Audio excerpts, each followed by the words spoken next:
Hey everyone, is Ismail here, your soon graphic designing professional that has just scourged the internet and found this interesting infographic piece that says 7 graphic design trends that will dominate 2021. Yes, we are in 2021, and here we have some of the visual design trends that surely is going to pop everywhere. Mostly on social media, I see these trends are referring to. But some of these one can permeate into others design areas. So let's check each one of these. Let's see what 2021 has in store for us. So the first one says muted color palettes. Says muted colors are colors that have low saturation as opposed to vivid colors. Muted colors feel safe and secure, even nostalgic. They can also feel natural and organic. That's why many health and wellness brands have been using muted colors palette these years. This is one that I think is a direct result from the is the aftermath from the previous years that there is too much saturation of news or information, and sometimes you just need to calm your eyes to relax them, and these colors really help. uh, this There is a part here that says there are vintage feel, and that is true. I think that many people underestimate the power that nostalgia has on people, even people that didn't live in the good old days. They just see these colors and think, oh, it's not so bad after all. And yeah, I agree with this one. If brands are smart, they are going to change their, not the whole chromatic palette, but yes, in several applications they have to use these muted colors in order to make this a really trend, to make them a really trendy brand. The next one is number two, simple data visualizations. This is a really, before I read the description, this is a really interesting one. This one that 3 years ago I was beginning to see that we are addicted to seeing the data. At least I am. I mean, to seeing, statistics, to seeing.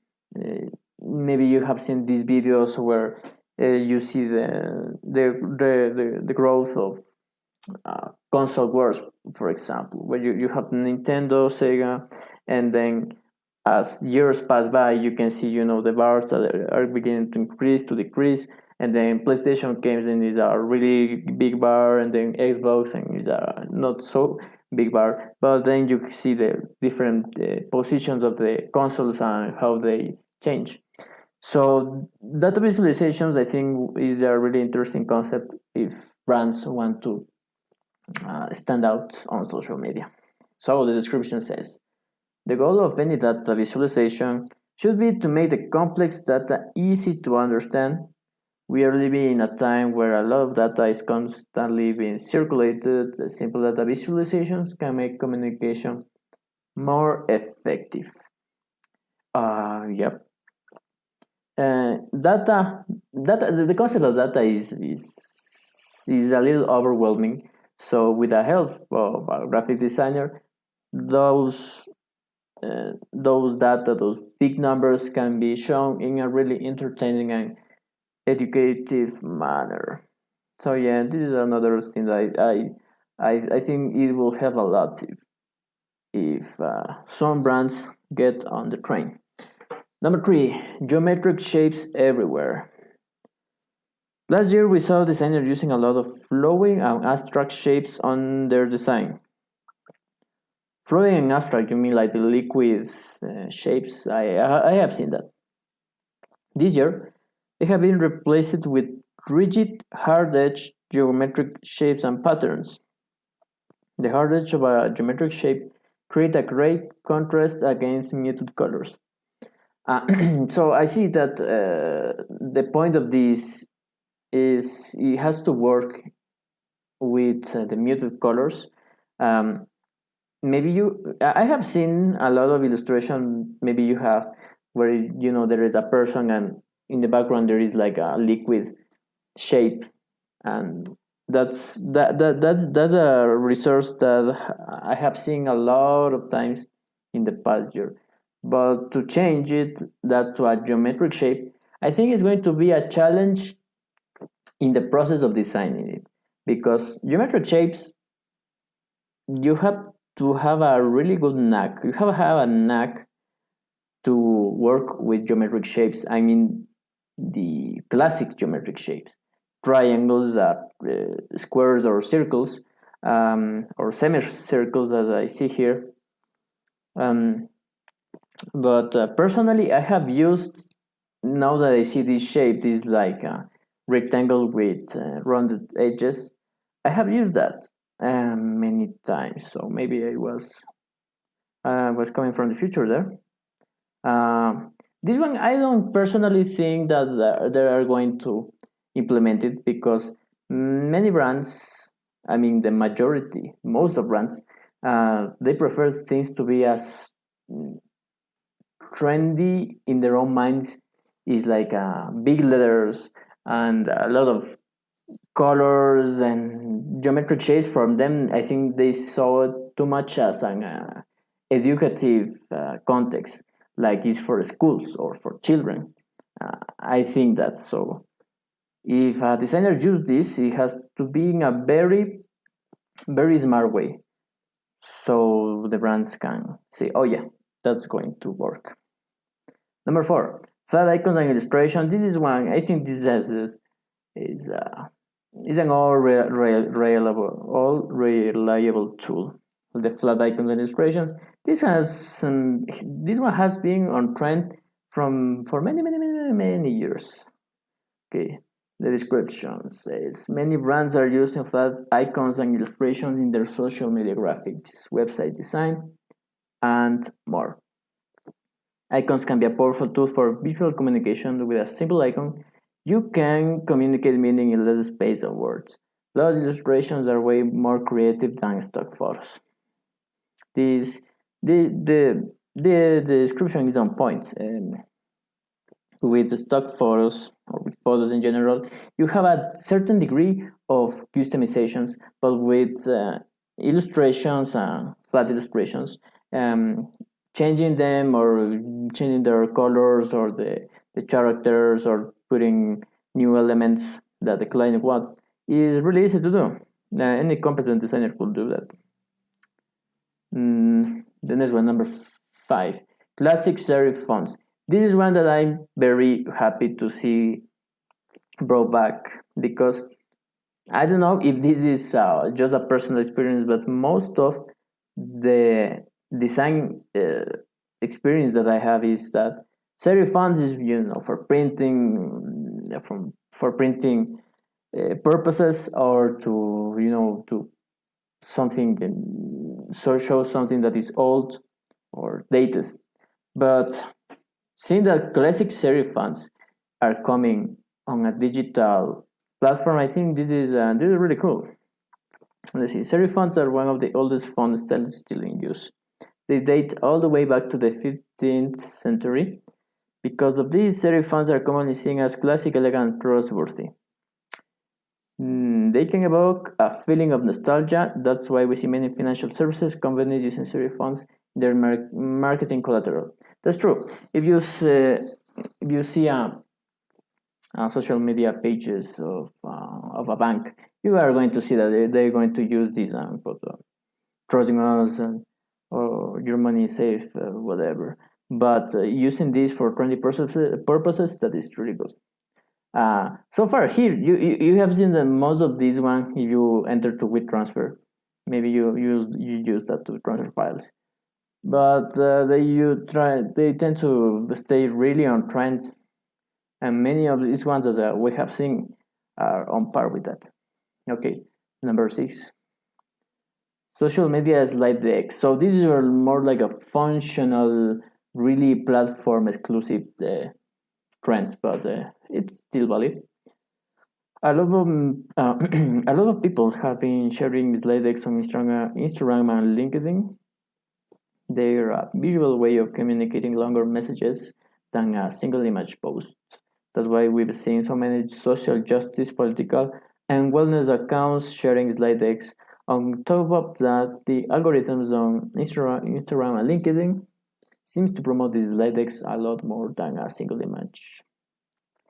This is true. In my Instagram pages, yes, pages I have to. Um, Slide decks are way more engaging. I mean, I have way more positive results with that than just photos or videos. Um, I don't know, is because the interaction or because it's because you can put a whole message in a really cool way of showing it. But yes, I mean, it's like a story that you are part of that. This is another thing that brands should use this, and they also need to be aware of the good practices with slide decks, because many brands are going to say they put a whole text, put in the first image and then a photo in the second one and stuff like that. You can see that on Instagram all the time. So you have to be aware of the good practices with this one. I mean, there are rules. This is a really good example of how it should be. A big illustration or photo, and text has to be minimum. I mean, that's important. It has to be minimum. You don't have to put the whole recipe of your of a kitchen recipe in the first slide and then another in the second one. The whole the whole slide deck has to be one kitchen recipe. I don't know whether I'm using cooking metaphors, but okay. Number 7, heavy text heavy videos. People will likely continue to work remotely well into 2021. That's right. That means shooting new video content is going to be difficult. Videos has to be make use of text on screen to communicate messages. To communicate messages are a way of getting around that instead of needing a whole production team to create a video. Brands can create a simple text-heavy video in a fraction of the time. Okay, that's the last part that can create this in a fraction of the time. It's true in certain occasions and depends on what the client wants. Because one thing is that you put in I don't know, PowerPoint or Windows Movie Maker and just put certain text and just to slide, and that's it. But if you want something more custom, something more engaging, then I don't say that this is going to cost more than shooting video or going to take more time, but it's not like a fraction of the time. It has some time constraints that has. I do motion design and I have done some text heavy videos, and the fact that it's so simple make the process a little tricky, because clients think that, oh, you can change that as fast, or let's put another sentence there, and you have to charge for that, man. You can just assume that. Okay, so that was text heavy videos. Is a really good is a really good alternative to normal videos. And that is what else what else will 2021 holding in store for us. Happy designing. Yeah, and this infographic has been brought to you by Bengage. Um, I think they did it on Bengage, but I don't know who did it. Let's see who is the responsible for this cool designing infographic. Um, doesn't have. Oh, it doesn't have an author, I think. It's more a collective stuff. Engaged by Ryan McGrady, September 22, 2020. Well, that's a really nice scope. If you're interested on seeing a little more detailed description of this is just the infographics, but he has a whole article here, which with really cool examples. So yeah, that's something I wanted to share to you. If you are designing, then have in mind these advices, these graphic design tips. It's important to be on trend for you to be relevant. And if you are hiring someone to design for you, also be on point of the trends. Maybe some graphic designer are going to say, no, let's use Helvetica for everything. Fire that one, fire that designer. And so you know that the classic serif fonts are on trend. Then you know you have to have the scopes if you are hiring a graphic designer. Not all graphic designers are honest or not as skilled or experienced. So yeah, that's something I wanted to share. I hope you have a great day.